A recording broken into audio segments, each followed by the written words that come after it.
බලවත් දේවදූතයා සහ කුඩා පොත.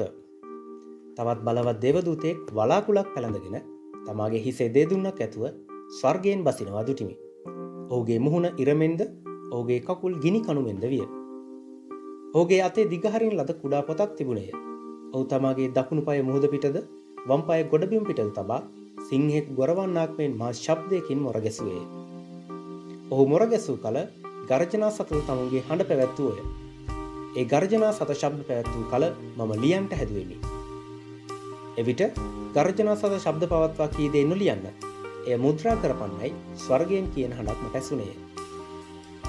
මුහුද පිටත් ගොඩබිමෙහි සිටිනවා මා විසින් දුටුවා වූ දේවදූතයා ස්වර්ගයේ දෙසට තමාගේ දකුණත ඔසවා සදා කාලෙටම ජීවත් වන්නා වූ ස්වර්ගයත් එහි තිබෙන දේත් පොළවත් එහි තිබෙන දේත් මුහුදත් එහි තිබෙන දේත් මැව්වා වූ තැනන් වහන්සේ ගැන දිවුරණියේ කල් නැත කියාද සත්වෙනි දේවදූතයාගේ ශබ්ද කිරීමේ දවස්වලදී ඔහු පිවින්ට යන කල දෙවියන් වහන්සේ තමන්ගේ මෙහෙකරු ප්‍රපේතවරුන්ට ප්‍රකාශ කළ යහපත් ආරංචිය ලෙස උන්වහන්සේගේ රහස සම්පූර්ණ වී තිබේ කියාද කීවේය.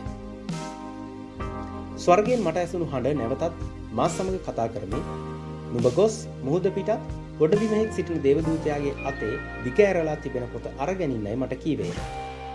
මමද දේවදූතයා වෙතට ගොස් කුඩා පොත මට දෙන්න කීවෙමි. ඔහුද ඒක අරගෙන කාපන්න. ඒක නුඹේ බඩ තික්ත කරන්නය.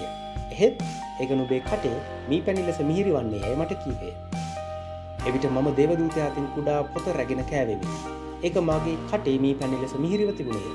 ඒක කෑපසු මාගේ බඩ තික්ත විය. තවද නුඹ බොහෝ සෙනගද ජාතීන්ද භාෂාවන්ද රජුන්ද කෙරෙහි නැවතත් මාගත වාක්‍ය කියන්ට ඕන යයි මට කියන ලද්දේය.